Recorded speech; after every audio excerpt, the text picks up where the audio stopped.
بسم اللہ الرحمن الرحیم فَلْيَعْبُدُوا رَبَّ هَذَا الْبَيْتِ الَّذِي أَطْعَمَهُم مِّن جُوعٍ وَآمَنَهُم مِّن خوف۔ پس انہیں چاہیے کہ اس گھر کے رب کی عبادت کریں جس نے انہیں بھوک میں کھانا کھلایا اور خوف سے امن عطا کیا۔ آیت نمبر 3 کے الفاظ کے معانی بیان کر دیے گئے تھے۔ آیت نمبر 4 کے الفاظ کے معانی کی طرف توجہ فرمائیں۔ الذی، جس نے، وہ ذات، وہ ہستی کہ جس نے، اطعمہم، کھانا کھلایا ان کو، ہم، ان کو۔ اطعم کے بنیادی حروف طا، جسے ہم اردو میں طوئے کہتے ہیں، طا، عین اور میم ہے۔ طعم عربی زبان میں کھانے والی چیز کو کہا جاتا ہے، کھانے کو کہا جاتا ہے۔ اسی سے لفظ اطعام ہے۔ اطعام یعنی کھانا کھلانا۔ اطعم، اس نے کھانا کھلایا، اس نے طعام کھلایا۔ الذی اطعمہم، جس نے کھانا کھلایا ان کو، من سے، جوعن، جیم، واو اور عین بنیادی حروف ہیں اس کے۔ جوع در حقیقت اس تکلیف کو یا درد کو یا احساس کو کہا جاتا ہے کہ جب انسان کا معدہ غذا سے، خوراک سے بالکل خالی ہو جائے تو اس وقت جو تکلیف، جس درد کا احساس ہوتا ہے، جس ضرورت کا احساس ہوتا ہے، اس کو عربی زبان میں جوع کہا جاتا ہے۔ من جوعن، بھوک سے، یعنی بھوک کی حالت سے ان کو نکالا کھانا کھلا کر، یہ معنی ہے اس کا۔ الذی اطعمہم من جوعن، کہ جس نے بھوک سے ان کو کھانا کھلایا، یعنی بھوک کی حالت میں ان کو کھانا کھلایا۔ واو، واو یعنی اور، آمنہم، یہ بھی اطعمہم کی طرح ہے۔ آمنہم، ہم یعنی ان کو، آمن، امن فراہم کیا۔ حمزہ، میم اور نون اس کے بنیادی حروف ہے، اور امن کا معنی واضح ہے، ایسی حالت کہ جس میں نہ کوئی غم ہو، نہ خوف ہو، نہ خطرہ ہو، اس کو امن کہا جاتا ہے۔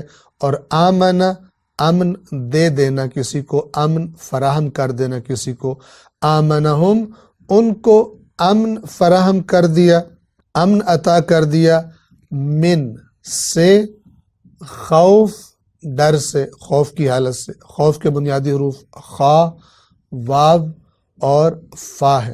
خوف کا جو اصل معنی ہے وہ یہ ہے کہ انسان کسی آنے والے خطرے کے لیے جو اندیشہ کرتا ہے، فکر کرتا ہے، سوچ بچار کرتا ہے، اس کیفیت کو خوف کہا جاتا ہے عربی زبان میں۔ آمنہم من خوف، یعنی خوف سے ان کو امن عطا کر دیا۔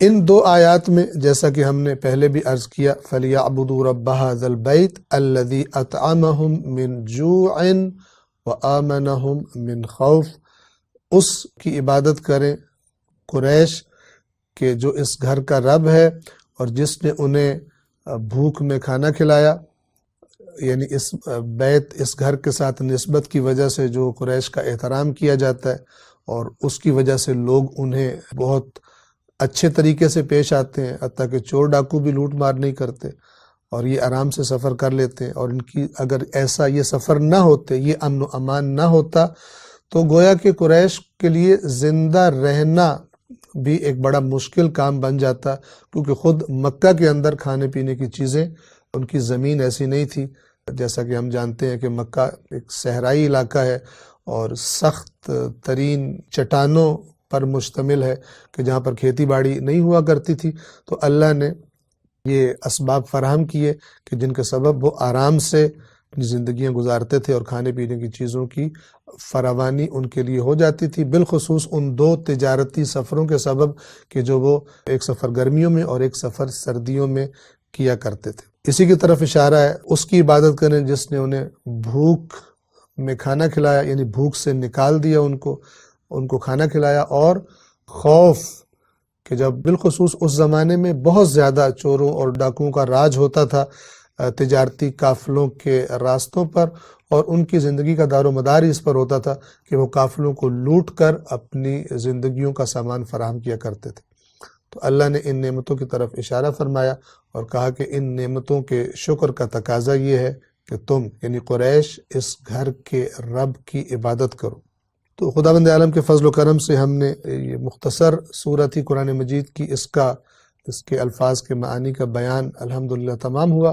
خلاصہ اس کا یہ ہے، ایک دفعہ ہم دوبارہ عرض کر دیں کہ اللہ تبارک و تعالی نے اس سورہ میں قریش مکہ کو اپنی وہ عظیم نعمت یاد کرائی ہے کہ جس کی وجہ سے ان کو لوگ احترام کیا کرتے تھے، اور اس نعمت کے شکر گزاری کی طرف اللہ نے اشارہ فرمایا کہ اس کی شکر گزاری یہ ہے کہ تم پھر اس بیت اللہ کے رب کی عبادت کرو جس نے تمہاری بھوک میں تمہیں کھلانے کا بندوبست کر دیا ہے، اور اتنے زیادہ ناامنی کے حالات میں تمہارے لیے اللہ تبارک و تعالیٰ نے اس گھر کے ساتھ جو تمہاری نسبت ہے اللہ کے گھر کے ساتھ، اس کی وجہ سے تمہارا ایسا احترام بنا دیا ہے کہ لوگ تمہارا احترام کرتے ہیں اور تم لوٹ مار سے محفوظ رہتے ہو۔ سورۃ قریش یہاں پر تمام ہوتی ہے۔